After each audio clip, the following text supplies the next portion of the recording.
Today makes day 1771. It's, what is it, March 22nd, 23rd, 24th, March 24th, 2023. It's about 71 degrees today. And today I want to talk about storms. I had a little time to think about this since I've been diagnosed with supposedly having COVID this week. But of course, I didn't have all the respiratory symptoms, but I had all the body aches, the malaise, and stuff like that. But I do know cardio helps your immune system.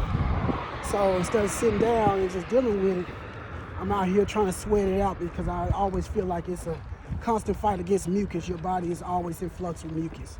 And depending on what theology you describe by, you choose to treat your illness is different. I choose mine by sweating my stuff out through my pores, cleaning my lymphatic system. But that's not the thing I want to talk about today. I want to talk about storms. And, we always talk about different things in our life and, how we struggle. And, the good times are always good. I mean, that's why they call good times, you know what I'm saying? But can we truly understand what good times are if we never go through anything? Like, it's hard to appreciate the sun if it never rains or if it's never darkness. You can never appreciate the benefit of the sun because you'll start to take it for granted. One thing about storms, they come into your life at different points of your life. God is strategic with it. Whether he's preparing you for the next level, showing you who don't supposed to be around you, or just challenging you in your character. Do you really want what you're asking for? He'll send a storm. And within that storm, instead of complaining about it, we have to find a lesson. Because within there is a study guide. We have people that sit there, they'll fall away from us when we're going through. Especially when you having financial burdens, you'll really find out who's really there for you. You have those friends who say they're there for you, and they might even lend you money when you're going through. But then they're talking about, you falling off to people around you, telling everybody how you owe this or you owe that, or they'll start, making those stuff about you, and you get to see the real attitudes towards you. Or you might have that loved one, or that girl, or that boy that you in love with, you feel like they're there for you, but as soon as y'all relationship start to hit rocky, start to get a little rocky, you start to realize who they really are. Are they really for you?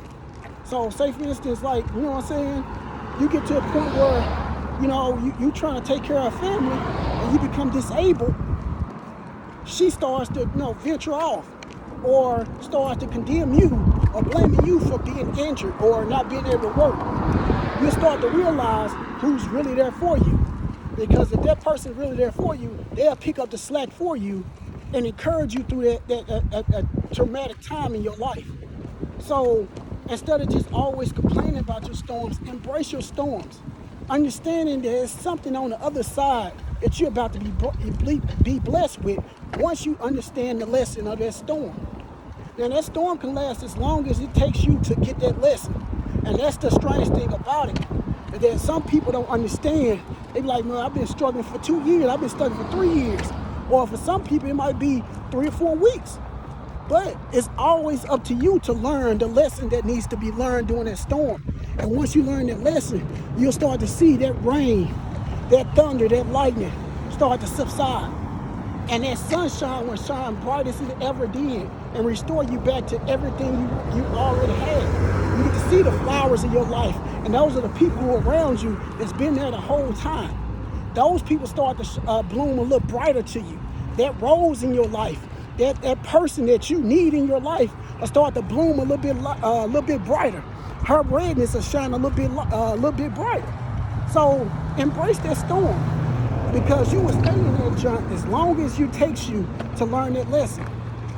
So instead of complaining when God sends you through something, sit back and ask yourself, what lesson am I trying to learn here? Where am I trying to get to? What am I asking God for? Where is he trying to take me? And look around at your circle, the people you hanging around. Are they there to push me and promote me? Or are they holding me back and just lingering on? So you have to ask yourself those questions because trust me, whatever God brings you to, he will restore you in that place. And whatever is for you is going to be for you. That means nothing in that place is going to be able to strip you of whatever God blesses you with. So therefore, he's not going to let you carry people that will weigh you down or bring you, or deter you from your blessing that he's about to give you. So therefore, that storm is needed to help you secure your circle. So when you get there, you don't only get there, you stay there. And that's where relationships, that's why certain relationships don't work in periods of your life. That person wasn't for you. That person was not going to be the cheerleader for you. That person was not going to be that starter, that igniting force, or that catalyst to help push you forward. That person's going to wear you down, was going to nag you, and was going to distract you from getting to that next level. So understand, certain people are meant to fall out your life. And don't hearken on what you lost. Start looking at what you can potentially gain. Because this thing called life, this ship continues to sail us forward. Regardless of what happens, no matter who dies, who falls off, who betrays you, betray you, all that. Who hurt you, this train moves forward. And you have to be willing to move forward with it.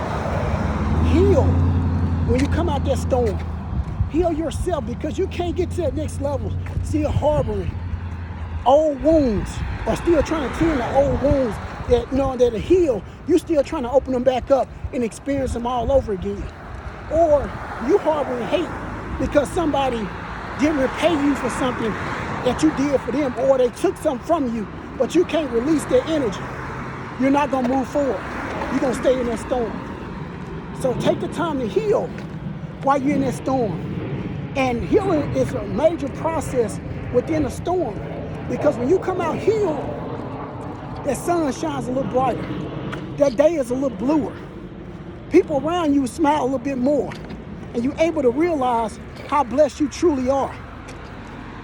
But until then, the storm will still remain in your life. So to everybody going through a storm, or about to approach their storm, or just coming out of their storm, just remember the lessons you will learn. Look at what you were healed from, and don't repeat those same cycles. Because anything that ceases to grow dies. And don't be one of those people that died at 22, and now you're 42 years old, and in 20 years, you're still the same person you were at 22. That means you have not grown in 20 years. You've been dead since 22. And like always, see y'all at the finish line.